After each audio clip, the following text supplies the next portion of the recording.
Here now for an exclusive interview live from the White House this evening, Gary Cohn, director of the National Economic Council. First of all, Gary, thank you very much for coming on the show. It's great to see you tonight. I know it's been a busy day for you all. Hey, Martha, it's great to be here. Thanks for having me. So let's dig in. You know, the president said that you and Steve Mnuchin, the Treasury Secretary, were going to stay behind in Washington during the Asia trip to work on this. So I'm curious about what comes next for you on this. How do you keep this passable and signable by the White House? Well, Martha, as you know, we're going through regular order, which means that the House Ways and Means Committee released their bill this morning, which we were very excited to see because it starts the process going. The Senate will go through the exact same process in a week or two, where the Senate Finance Committee will drop their tax bill in the next couple of weeks. And these bills will now work their way through those committees in both the House and the Senate.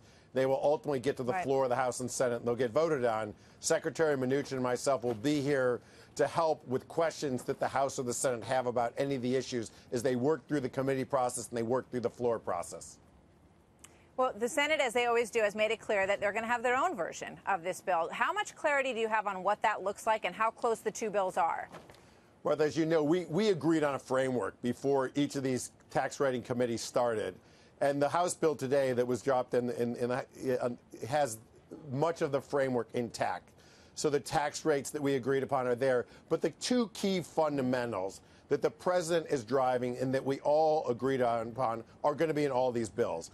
A middle income tax cut is there, and corporate tax reduction, where we drive the corporate rate down to 20%, and we also bring down pass-through rates commensurate with the corporate tax rate. Those are the two key fundamental factors that we are driving towards, and all of these bills, both of these bills will have that in it.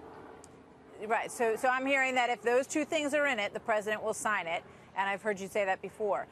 In terms of the 1.5 number, the 1.5 trillion number that is the allowable amount that could be added to the deficit in order to keep this under the Byrd rule, which means that it could pass with a simple majority in the Senate. There was some discussion today, you know, if it's a dime over that in this negotiation process, that's going to knock that out of the park. Is that an issue that you're concerned about? Well, we do have reconciliation instructions. There are very strict rules how you get through reconciliation and how you do this with 51 votes. We are going to conform to those instructions. We understand how to do that, and that would not be a problem. That's not what's going to stand in our way. All right. So in the Senate, you have, you know, Susan Collins, you have John McCain, Bob Corker, senators who have been problematic in recent months. Are you getting an indication? What's your indication from them about whether or not they're on board here? Look, I think all of the Senate wants to deliver a tax cut to the American citizens. They understand that hardworking Americans deserve to keep more of their hard-earned income, and they understand that our corporate and business tax rates are not competitive with the rest of the world. We have had lots of discussions with the senators, and we do believe that they all understand what we need to do to drive our economy, to keep economic growth going, and to create some real wage growth in this country. And that's what this tax plan is all about. I'm sorry to interrupt. Are you saying that those three you believe are on board? The White House believes that they are on board?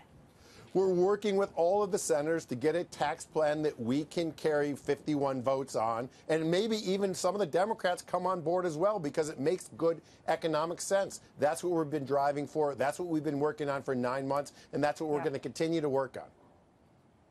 All right. So you know that the conservatives are concerned that there's no discussion about spending cuts, that we're not talking about changing, making amendments, even down the road, way down the road on Social Security. Is that going to happen from this White House? Look, that's something that's on the president's agenda. As you know, the president has a very robust agenda. We've got quite a few things that we want to work on. We're working on reg reform. Right now, we're working on taxes. He also wants to work on infrastructure. He wants to work on welfare. We want to work on Social Security. There's a lot of things that the president wants us to get to. We've got to get done with taxes, and we'll get to those items next. All right. The president has said in the past he was not going to touch those entitlements, so we'll see if that changes as this process moves forward. And if you get tax reform passed, maybe it might open the door to some of those spending cuts that we hear a lot about. Gary, thank you so much. It's great to have you on the show tonight. My pleasure. Thanks for having me. You bet.